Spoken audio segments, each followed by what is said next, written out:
the first thing that I've ever really committed to self-improvement. I've always just kind of pushed it off and never wanted to make that commitment before. But I had a consult with Jenny, and I really felt like this was it. This was really going to help me. And what I love about the program is that it is, well, you meet live once a week, which is the biggest blessing. Like, it's not a huge commitment, it's 1 hour, but that 1 hour is so fulfilling and you learn so much information, and you're with a community of people that are going through the same struggles as you are, and having the same experiences and trying to accomplish some of the same things. So I think this sense of community and that 1 hour a week has been the biggest blessing to me. If it was just me doing it on my own, it would not have been as helpful. So I love that. That's my favorite part. Yeah, the support part. Yeah. Absolutely. And if you want to share too, if you know some of the ways that you've used the things that we've learned in the group. Yeah, I love that you talk about resiliency, about stress resiliency. So I feel like every single person on the planet needs to learn these skills, including my children. I mean, it's just critical, and we don't get that kind of education ever. So many of us don't have it. So I love doing the exercises that you have us do. I love that you are very just supportive of starting out small. Just do 2 to 5 minutes of meditation every day. Just do 2 to 5 minutes of yoga. Just get into these habits. And that's the biggest thing for me, right? Because people feel overwhelmed when they're starting a new program. And I love that you're just like, 2 to 5 minutes is fantastic. Just do it. Yeah. So it doesn't seem daunting. Right. And I also love that you're always there the next week to kind of follow up and say, hey, have you been working on this? But you don't make us feel bad if we've had a busy week and just have not gotten around to it. So as a mom of 4 kids, 3 living at home right now, I love that. And in the beginning I showed up and I felt pressured, like, oh my God, I didn't do the homework. But, then afterwards dealing with you, it's like, that's okay.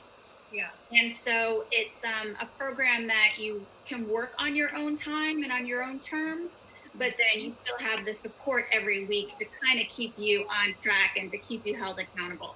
It's the best of both worlds.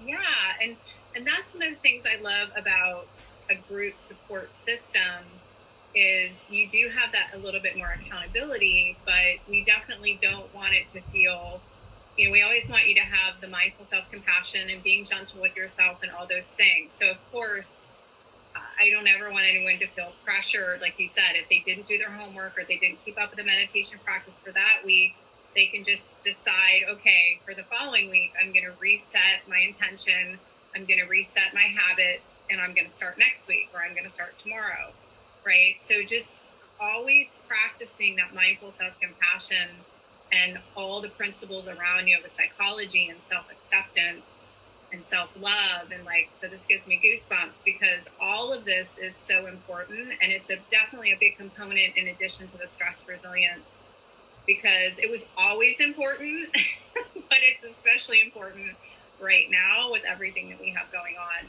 as far as having that daily, as often as you can, some kind of sadhana practice, right? Even if it's a 2-minute breath work or 2-minute meditation, or you go walking for 15 minutes, or you do yoga for 15 minutes, whatever that looks like, you have some kind of sadhana practice for self-care, so that when all these things are going to keep happen, you can learn to just ride the wave, right? You're not kind of going, like you heard me talk about this before, the waves aren't going like this, the waves are staying more like this, because you've calmed your immune system or your nervous system and all the things, right? And you're constantly training your mind and body so that you can face anything, even a global pandemic, right?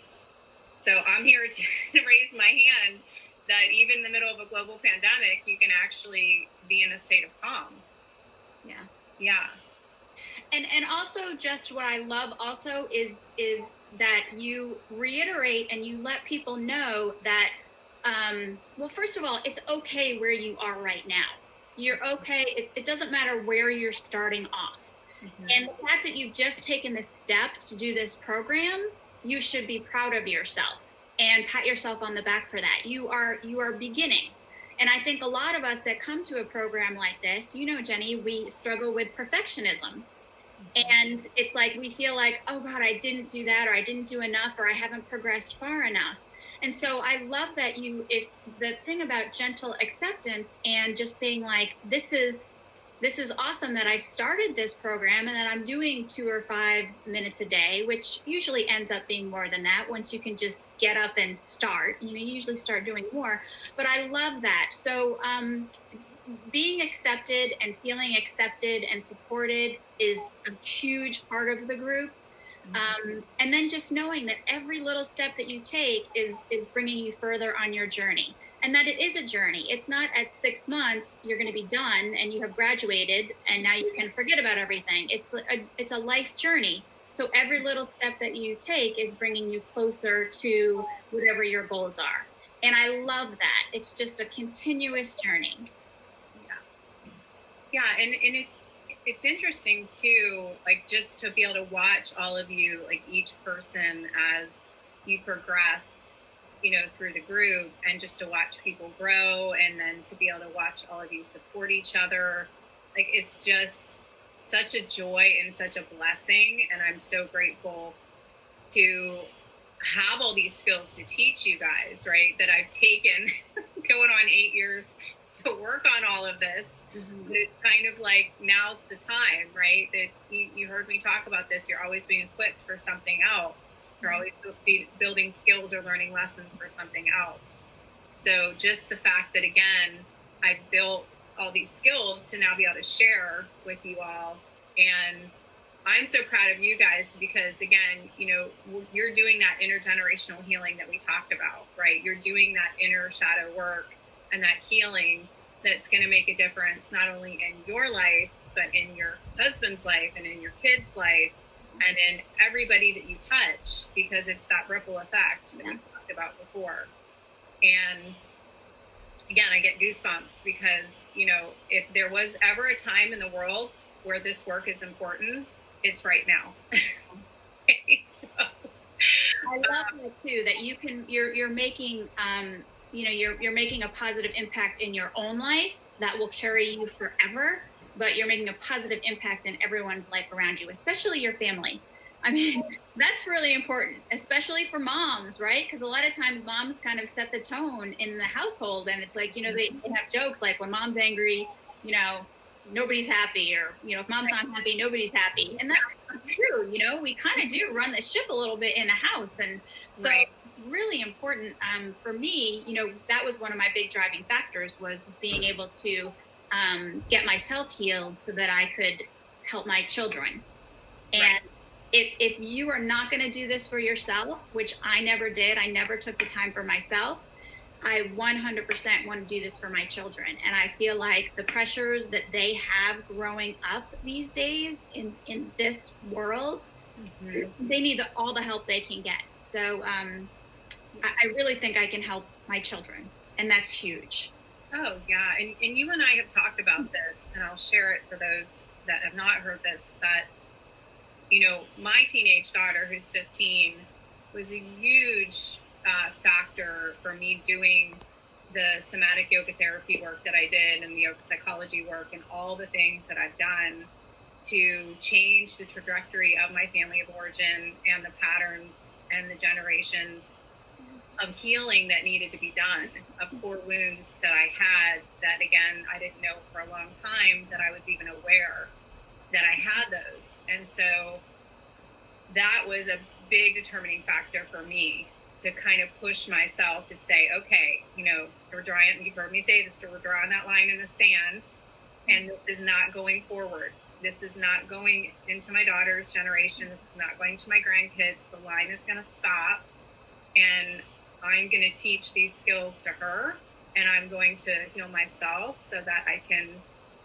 be there for her. Because the other thing is, the energetic vibe that you're putting out, right? The level of vibration that you're at, right? So are you, you heard me talk about this. Are you like in guilt and shame and fear or anger or grief? You want to get at least courage, right? At a minimum to be at homeostasis, and then eventually get yourself into the vibration of unconditional love and peace and joy and gratitude, right? So I think that's another piece, like what you talked about with the mom can set the vibe, I guess, in the household, for lack of a better term, of, is it a vibe of joy and happiness and calm and peace and love? Or is it one of reactivity or, not having the patience that you would like to have? And I know that for me, that was definitely one factor where I was noticing I wasn't having the level of patience that I wanted to have with my daughter when she was in middle school. And I wanted that to change because that was an area that I felt growing up, even though I know my dad did a beautiful job. I know he loved me. But because of his wounds that had not been healed, there were some times where I wasn't having emotional needs met. And so I didn't want to kind of do some of that invalidation with my own daughter, even though, again, I know it wasn't conscious. I know it wasn't in a malice way that happened, but it still happened, if that makes sense. So I didn't ever want my daughter to feel like I was being impatient or pushing her off because I had my own stuff that I hadn't dealt with. Yeah. I think it's also really helpful because a lot of times we come or we're in this place where we have all these issues and we don't really know why. And we're so critical of ourselves for being in this spot or acting this certain way or thinking this certain way. And we really don't have any idea why. And so I feel like with this program, you get that. Like you talk a lot about that and a lot about, your childhood and your parents' parents and how far things like that can kind of go, go back. And I didn't realize any of that. And just having an understanding of that and makes you feel better. And also, you mentioned your dad, and a lot of us have, if we do understand it, we've got a lot of anger and resentment built up around those kind of things. So it's really important to be able to, this was the key for me that I was missing, is being able to be aware of those things and be able to accept those things and then learn how to move on. I was aware of them and I was trying to move on, but I was trying to move on with so much anger and so much resentment and almost even hatred. It was just, there's no way. You're missing a big step. So that was like huge for me to learn. And it takes time, even though now I'm aware and I'm aware of what I'm supposed to be aware of, it's still practice. You have to practice in order to get better. It's a skill. And that's huge. Yeah. No, absolutely. And I'm right there with you as far as like, every day, right, we get the opportunity to practice these skills, and you'll just get better and better and better as time progresses, and it will get easier and easier to stay in a place of calm versus reactivity.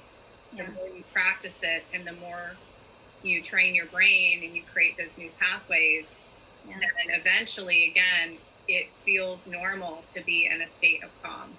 Yeah. And, you can't be in that place of, anger and resentment and that vibration and be in love and peace, joy, right? Yeah. You can flip-flop between, but what I mean is by staying there more often. Yeah. Where you're in that higher vibration more often. That doesn't mean you're never going to dip down, but just being aware that you actually create, your thoughts and emotions create a vibration, that there's an actual Hertz energy. It's scientifically proven that whatever thought or emotion we allow to come in is changing the energetic state of our body, right? And we can get into a whole nother discussion. We're going to talk about it in the wellness module about how it affects your health, right? And your mental health and a lot of other things, not just your relationships or how you treat yourself or all the things, but there's at a cellular level, it Yeah. can affect our basic health. Yeah. So